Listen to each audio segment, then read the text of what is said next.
The Secret Garden by Frances Hodgson Burnett.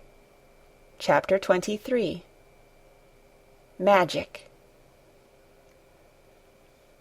Dr. Craven had been waiting some time at the house when they returned to it. He had indeed begun to wonder if it might not be wise to send someone out to explore the garden paths. When Colin was brought back to his room, the poor man looked him over seriously. "You should not have stayed so long," he said. "You must not overexert yourself." "I am not tired at all," said Colin. "It has made me well. Tomorrow I am going out in the morning as well as in the afternoon." "I am not sure that I can allow it," answered Dr. Craven. "I am afraid it would not be wise."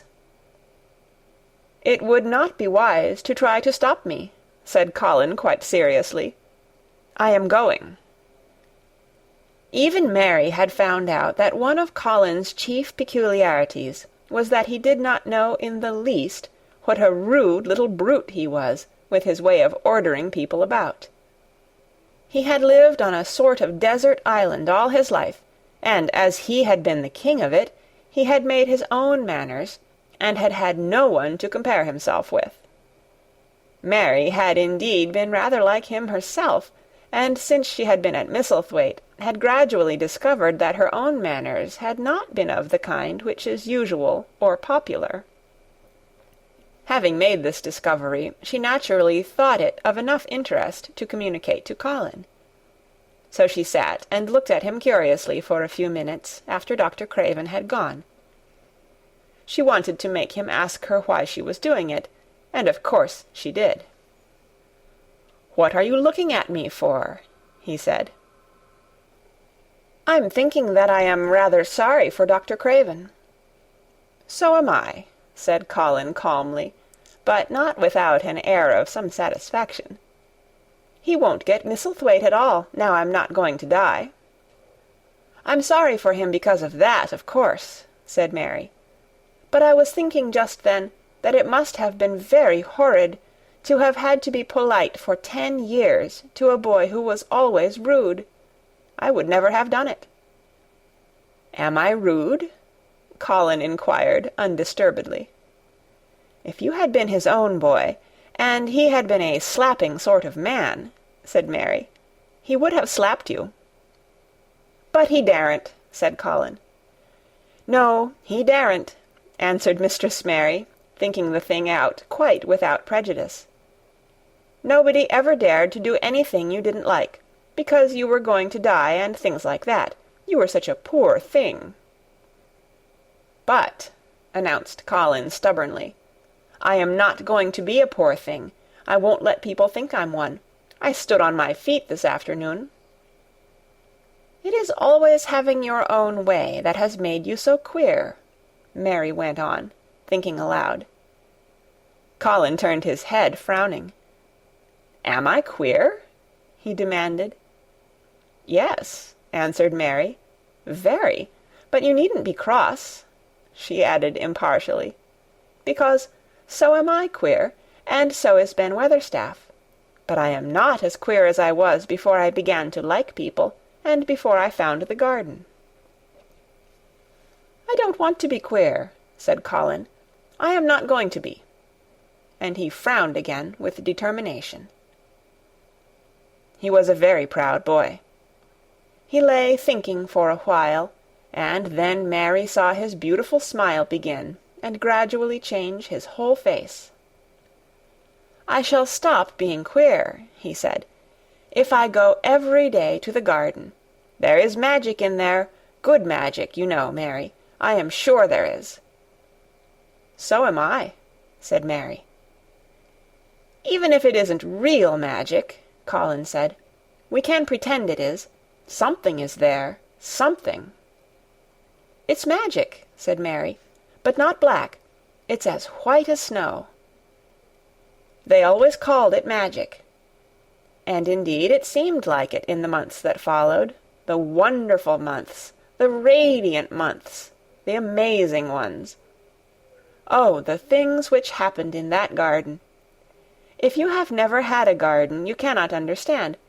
and if you have had a garden you will know that it would take a whole book to describe all that came to pass there.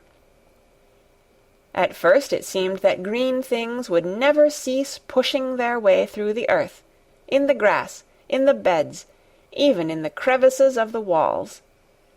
Then the green things began to show buds, and the buds began to unfurl and show color, every shade of blue, every shade of purple, every tint and hue of crimson. In its happy days flowers had been tucked away into every inch and hole and corner. Ben Weatherstaff had seen it done, and had himself scraped out mortar from between the bricks of the wall, and made pockets of earth for lovely clinging things to grow on. Iris and white lilies rose out of the grass in sheaves, and the green alcoves filled themselves with amazing armies of the blue and white flower-lances of tall delphiniums, or columbines, or campanulas. "She was main fond o' them, she was," Ben Weatherstaff said. "She liked them things as was allus pointing up to the blue sky, she used to tell. Not as she was one o' them as looked down on the earth, not her. She just loved it, but she said as the blue sky allus looked so joyful." The seeds Dickon and Mary had planted grew as if fairies had tended them. Satiny poppies of all tints danced in the breeze by the score, gaily defying flowers which had lived in the garden for years, and which, it might be confessed, seemed rather to wonder how such new people had got there. And the roses, rising out of the grass, tangled round the sundial, wreathing the tree trunks and hanging from their branches, climbing up the walls and spreading over them with long garlands falling in cascades. They came alive day by day, hour by hour. Fair fresh leaves, and buds, tiny at first, but swelling and working magic until they burst and uncurled into cups of scent, delicately spilling themselves over their brims and filling the garden air. Colin saw it all, watching each change as it took place. Every morning he was brought out, and every hour of each day, when it didn't rain, he spent in the garden. Even grey days pleased him. He would lie on the grass, watching things growing, he said. If you watched long enough, he declared, you could see buds unsheath themselves. Also you could make the acquaintance of strange, busy insect things, running about on various unknown but evidently serious errands, sometimes carrying tiny scraps of straw, or feather, or food, or climbing blades of grass as if they were trees, from whose tops one could look out to explore the country. A mole throwing up its mound at the end of its burrow, and making its way out at last with the long-nailed paws which looked so like elfish hands, had absorbed him one whole morning. Ants' ways, beetles' ways, bees' ways, frogs' ways, birds' ways, plants' ways, gave him a new world to explore, and when Dickon revealed them all and added foxes' ways, otters' ways, ferrets' ways, squirrels' ways, and trout and water-rats and badgers' ways, there was no end of things to talk about and think over. And this was not the half of the magic. The fact that he had really once stood on his feet had set Colin thinking tremendously, and when Mary told him of the spell she had worked, he was excited, and approved of it greatly.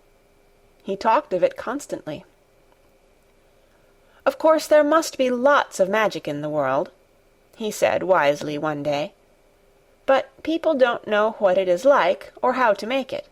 Perhaps the beginning is just to say nice things are going to happen, until you make them happen.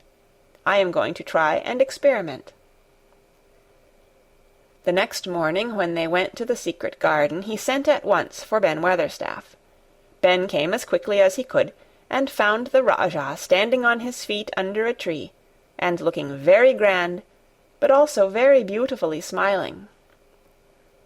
"Good morning, Ben Weatherstaff," he said. "I want you and Dickon and Miss Mary to stand in a row and listen to me, because I am going to tell you something very important."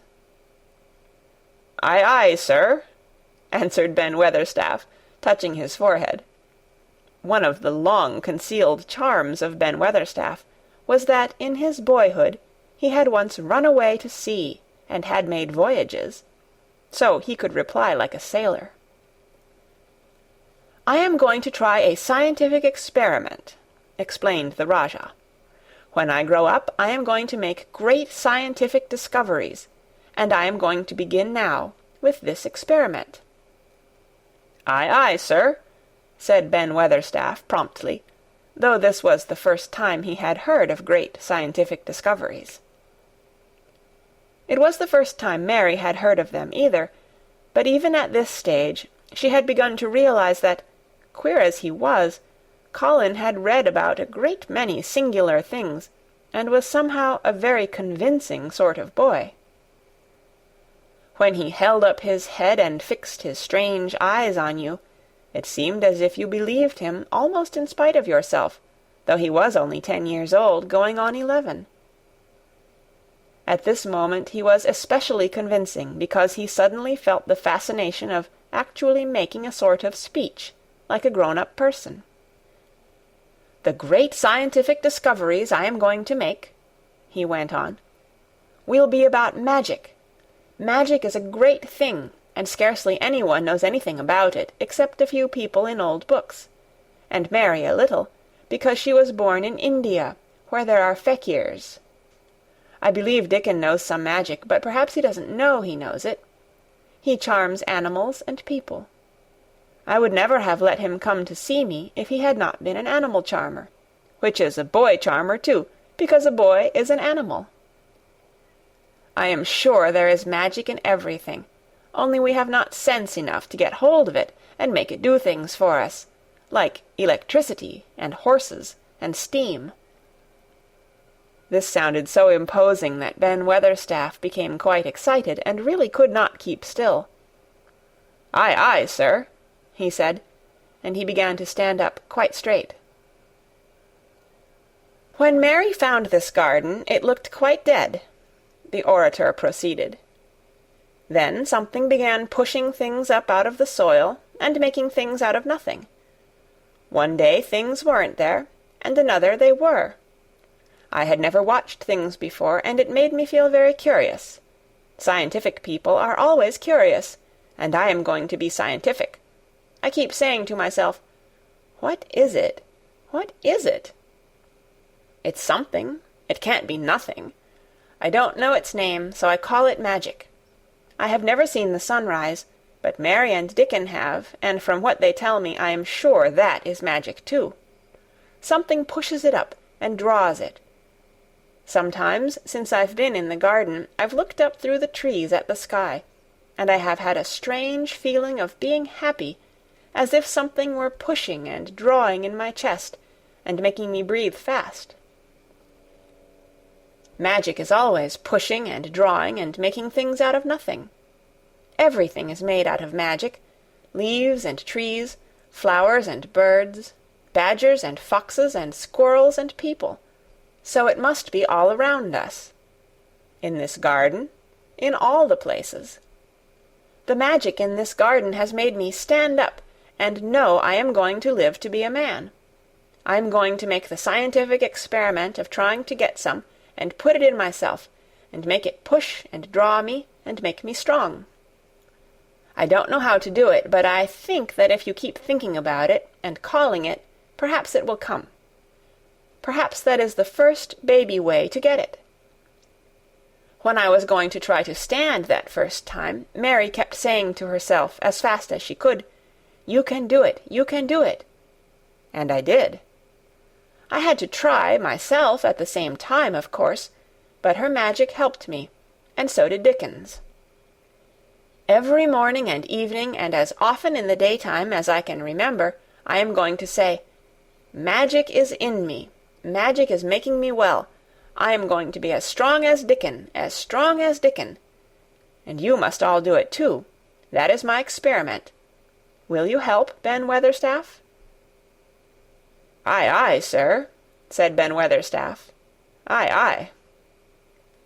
"If you keep doing it every day as regularly as soldiers go through drill, we shall see what will happen, and find out if the experiment succeeds. You learn things by saying them over and over, and thinking about them until they stay in your mind forever, and I think it will be the same with magic. If you keep calling it to come to you and help you, it will get to be part of you, and it will stay and do things." "I once heard an officer in India tell my mother that there were fakirs who said words over and over thousands of times," said Mary. "I've heard Jem Fettleworth's wife say the same thing over thousands of times, calling Jem a drunken brute," said Ben Weatherstaff dryly. "Summat allus comes o' that, sure enough. He gave her a good hidin', and went to the Blue Lion, and got as drunk as a lord." Colin drew his brows together, and thought a few minutes. Then he cheered up. "Well," he said, "you see, something did come of it. She used the wrong magic, until she made him beat her. If she'd used the right magic, and had said something nice, perhaps he wouldn't have got as drunk as a lord, and perhaps he might have bought her a new bonnet."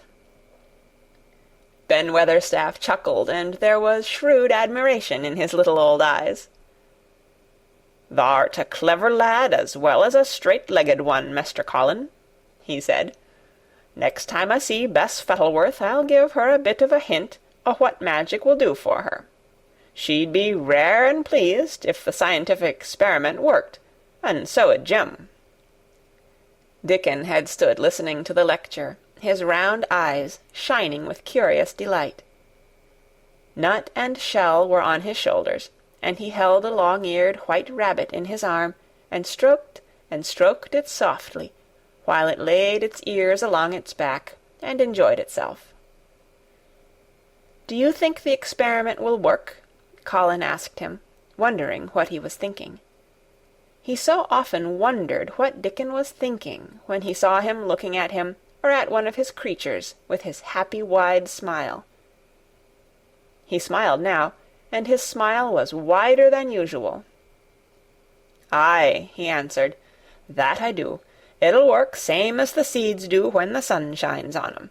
It'll work for sure. Shall us begin it now?" Colin was delighted, and so was Mary. Fired by recollections of fakirs and devotees in illustrations, Colin suggested that they should all sit cross-legged under the tree, which made a canopy. "It will be like sitting in a sort of temple," said Colin. "I'm rather tired, and I want to sit down." "Eh," said Dickon, "thou mustn't begin by saying thou'rt tired. Thou might spoil the magic." Colin turned and looked at him, into his innocent round eyes. "That's true," he said slowly. "I must only think of the magic." It all seemed most majestic and mysterious when they sat down in their circle. Ben Weatherstaff felt as if he had somehow been led into appearing at a prayer meeting. Ordinarily, he was very fixed in being what he called "agen prayer meetin's," but this being the Rajah's affair, he did not resent it, and was indeed inclined to be gratified at being called upon to assist. Mistress Mary felt solemnly enraptured. Dickon held his rabbit in his arm, and perhaps he made some charmer's signal no one heard, for when he sat down, cross-legged like the rest, the crow, the fox, the squirrels, and the lamb slowly drew near and made part of the circle, settling each into a place of rest, as if of their own desire. "The creatures have come," said Colin gravely. "They want to help us." Colin really looked quite beautiful, Mary thought. He held his head high as if he felt like a sort of priest, and his strange eyes had a wonderful look in them. The light shone on him through the tree canopy. "Now we will begin," he said. "Shall we sway backward and forward, Mary, as if we were dervishes?" "I canna do no swaying back'ard and for'ard," said Ben Weatherstaff. "I've got the rheumatics." "The magic will take them away," said Colin in a high priest tone. "But we won't sway until it has done it. We will only chant." "I canna do no chantin'," said Ben Weatherstaff, a trifle testily. "They turned me out o' the church choir the only time I ever tried it." No one smiled. They were all too much in earnest. Colin's face was not even crossed by a shadow. He was thinking only of the magic. "Then I will chant," he said. And he began, looking like a strange boy spirit. "The sun is shining, the sun is shining. That is the magic. The flowers are growing, the roots are stirring. That is the magic. Being alive is the magic. Being strong is the magic. The magic is in me, the magic is in me. It is in me, it is in me. It's in every one of us. It's in Ben Weatherstaff's back. Magic, magic, come and help." He said it a great many times. Not 1,000 times, but quite a goodly number. Mary listened entranced. She felt as if it were at once queer and beautiful, and she wanted him to go on and on. Ben Weatherstaff began to feel soothed into a sort of dream which was quite agreeable. The humming of the bees in the blossoms mingled with the chanting voice, and drowsily melted into a doze.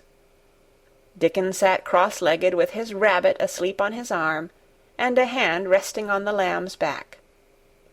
Soot had pushed away a squirrel, and huddled close to him on his shoulder. The grey film dropped over his eyes. At last Colin stopped. "Now I am going to walk round the garden," he announced. Ben Weatherstaff's head had just dropped forward, and he lifted it with a jerk. "You have been asleep," said Colin. "Nowt o' the sort," mumbled Ben. "The sermon was good enow, but I'm bound to get out afore the collection." He was not quite awake yet. "You're not in church," said Colin. "Not me," said Ben, straightening himself. "Who said I were? I heard every bit of it. You said the magic was in my back. The doctor calls it rheumatics." The Rajah waved his hand. "That was the wrong magic," he said. "You will get better. You have my permission to go to your work, but come back tomorrow." "I'd like to see thee walk round the garden," grunted Ben. It was not an unfriendly grunt, but it was a grunt. In fact, being a stubborn old party, and not having entire faith in magic, he had made up his mind that if he were sent away, he would climb his ladder, and look over the wall, so that he might be ready to hobble back, if there were any stumbling. The Rajah did not object to his staying, and so the procession was formed. It really did look like a procession. Colin was at its head with Dickon on one side, and Mary on the other. Ben Weatherstaff walked behind, and the creatures trailed after them, the lamb and the fox-cub keeping close to Dickon, the white rabbit hopping along or stopping to nibble, and Soot following with the solemnity of a person who felt himself in charge. It was a procession which moved slowly, but with dignity. Every few yards it stopped to rest. Colin leaned on Dickon's arm, and privately Ben Weatherstaff kept a sharp lookout, but now and then Colin took his hand from its support and walked a few steps alone. His head was held up all the time, and he looked very grand. "The magic is in me," he kept saying. "The magic is making me strong. I can feel it, I can feel it." It seemed very certain that something was upholding and uplifting him. He sat on the seats in the alcoves, and once or twice he sat down on the grass, and several times he paused in the path and leaned on Dickon, but he would not give up until he had gone all round the garden. When he returned to the canopy tree, his cheeks were flushed, and he looked triumphant. "I did it! The magic worked!" he cried. "That is my first scientific discovery." "What will Dr. Craven say?" broke out Mary. "He won't say anything," Colin answered, "because he will not be told. This is to be the biggest secret of all. No one is to know anything about it until I have grown so strong that I can walk and run like any other boy. I shall come here every day in my chair, and I shall be taken back in it. I won't have people whispering and asking questions, and I won't let my father hear about it until the experiment has quite succeeded. Then, some time when he comes back to Misselthwaite, I shall just walk into his study and say, 'Here I am. I am like any other boy. I am quite well, and I shall live to be a man. It has been done by a scientific experiment.'" "He will think he is in a dream," cried Mary. "He won't believe his eyes." Colin flushed triumphantly. He had made himself believe that he was going to get well, which was really more than half the battle, if he had been aware of it. And the thought which stimulated him more than any other was this imagining what his father would look like when he saw that he had a son who was as straight and strong as other fathers' sons. One of his darkest miseries in the unhealthy, morbid past days had been his hatred of being a sickly, weak-backed boy whose father was afraid to look at him. "He'll be obliged to believe them," he said. "One of the things I am going to do, after the magic works and before I begin to make scientific discoveries, is to be an athlete." "We shall have thee taken to boxing in a week or so," said Ben Weatherstaff.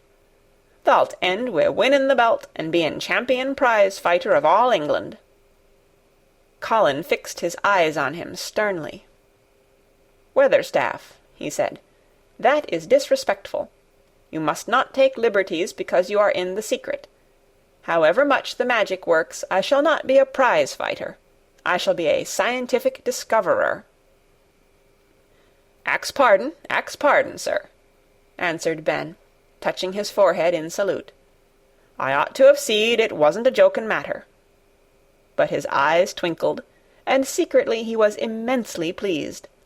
He really did not mind being snubbed, since the snubbing meant that the lad was gaining strength and spirit.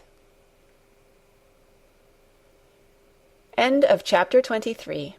Read by Kara Shallenberg on February 16th, 2006, in Oceanside, California.